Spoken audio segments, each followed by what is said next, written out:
As you may or may not know, I am a massive fan of games and gaming and the whole console gaming world, as probably a lot of you out there are as well. And one of those things I remember from my past, not only the Nintendo Sega battle that made up most of the early 90s, but some of the television programs that we got back then that you just don't get now. And of course the eponymous GamesMaster. Hello, I'm the GamesMaster. I'm the master of all games. I'll be popping up during this video to give you hints and tips and little snippets of information and facts about GamesMaster, which is me. First little hint, my surname is Bates. Now, one of the things that you'd win on GamesMaster was the GamesMaster Golden Joystick if you managed to do well in whatever task was set you on whatever game. Now, I've always wanted one of those, and one of the joysticks they used was this.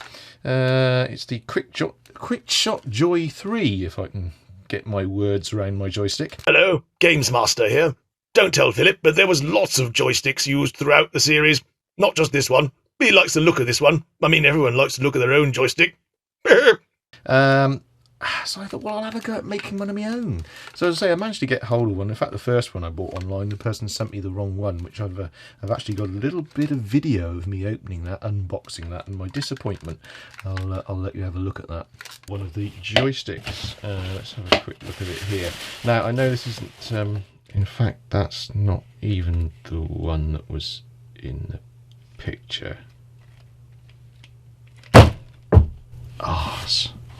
Don't believe it. So yeah, one of the first things I want to do, I noticed it's a little bit, my joystick is a little bit wobbly in the hand. Welcome to the consultation zone. I hear you've got a wobbly joystick, but don't worry about it, so's mine. And trust me, the ladies don't mind. So I'm going to put a bit of glue in there and try and stop that wobbling, because for those of you who haven't seen a GamesMaster Golden Joystick, I'll put one up on the screen so you can have a look. As you can see, it's in a sort of plastic display type cabinet thing, and I don't really want this wobbling around as you move the cabinet around. I think it'll look a bit silly. So, and also I'm going to need to get rid of that lead, and I've also bought some paint. I'll show you the one that I've got. It's this one here. Now, obviously, the ones that were on the actual the program, I think they were sort of dipped, and in fact, they would end up looking much like this cap. But I don't think for a minute that this wonderful, what is it, a Rust-Oleum metallic brilliant finish is actually going to achieve that effect. But the whole point of these series of programs is making things on a budget, making them yourself, and giving it a go. As I say, I've never had a go at this, so well, yeah, we'll see what happens and wish me luck. Right, let's see if we can glue this up.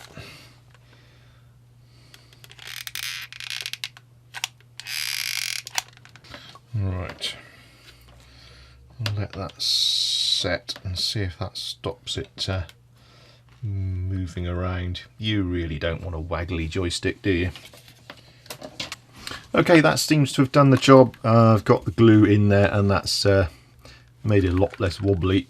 I don't know if you can see that, but that doesn't actually really move anymore now. So that's great. One of the other things I wanted to do, I don't really like these being on here, so I'm just going to cut these off, I think. See if I can remove these.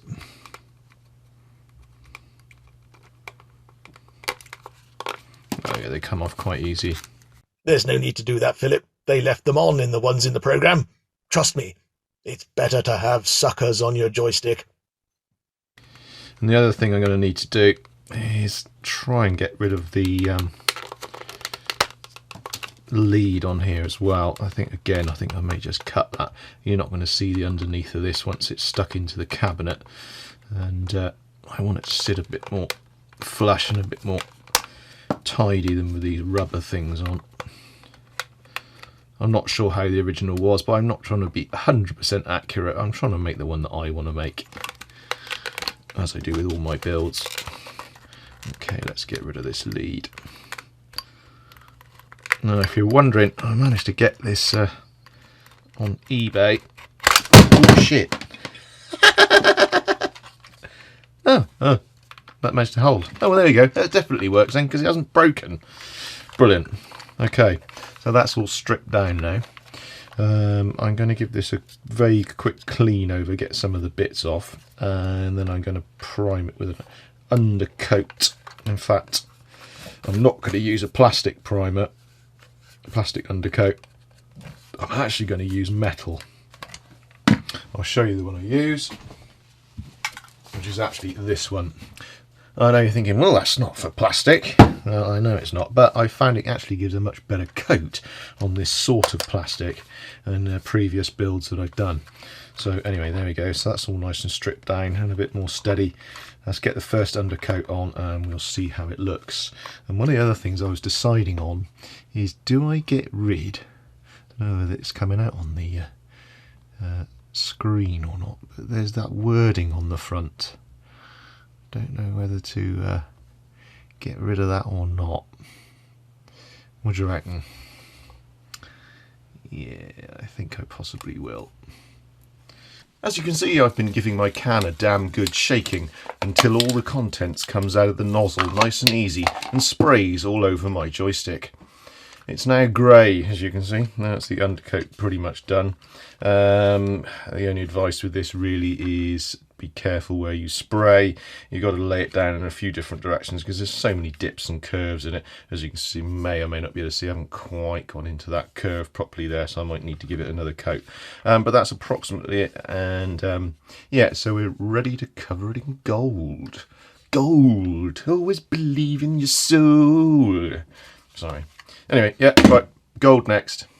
Well, here it is, folks. Nice and gold. I've always wanted a shiny joystick. There you are, look. Doesn't look too bad. Again, much like with the undercoat, there's obviously quite a few areas where it's angled and quite difficult to get to. So, and particularly actually these bits in here where you've got the grooves in between the two portions of the plastic. I found that being able to sort of hold it upright, I just used this tube full of bubble wrap. It meant I could spray around it, around the edges, and really get into these gaps in between the plastic. And obviously being able to hold it at different angles when spraying on it gets these different curved sections. So you, yeah, so it ends up being pretty even, and it's actually come out better than I thought. It looks a lot better than I thought. And the wording's completely disappeared off the front there. So the next stage is to put it in a cabinet. Let's see what happens next.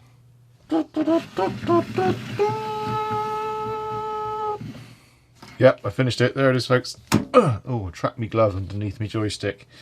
Oh, you're probably wondering why I'm wearing these gloves. Because I'm handling my joystick. Everyone wears gloves when they're handling their joystick, don't they? So, yeah, there you go. I've got the cabinet, fitted together. I've actually screwed it in at the bottom there so it doesn't blooming move around in there, obviously, so you can now sort of move it around any angle you want. I'll try and give you a good look at it on the camera here. Obviously it's a bit shiny on the old plastic, so it tends to look a bit odd, but there you go. I'm quite pleased with it. I think it looks alright. What do you reckon, folks? Does it come out alright?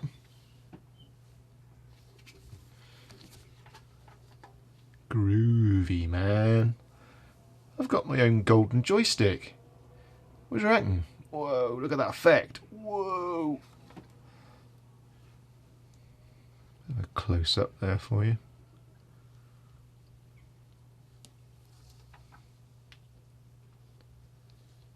Yeah, doesn't look too bad, does it?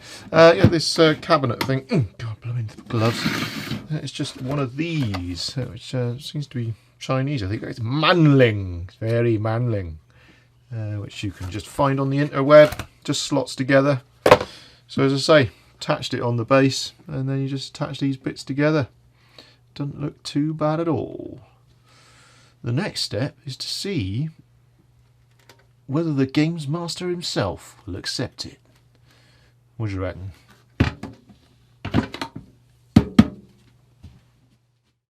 Okay, I got a package today in Canada. It says, for services to 90s Channel 4 television. Some say it was Chris Evans on The Big Breakfast. Some say it was Terry Christian on The Word. But no, it was you who made the most edgy programme in the 90s, because somehow you slipped one past the establishment and made a bid for freedom for all us gamers and lovers of double entendres. It comes from Phil Head, and Phil Head has made me a replica GamesMaster Golden Joystick.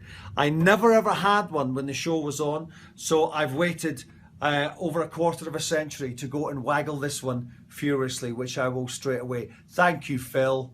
No, thank you, Dominik, for giving us the best games television programme money could buy, with lots of advice on what games to stick in our slots and what joysticks to waggle whilst we were doing so. If you like more gaming content like this and want to see more, then please do watch some of our other videos or subscribe or those other groovy things that you're supposed to do.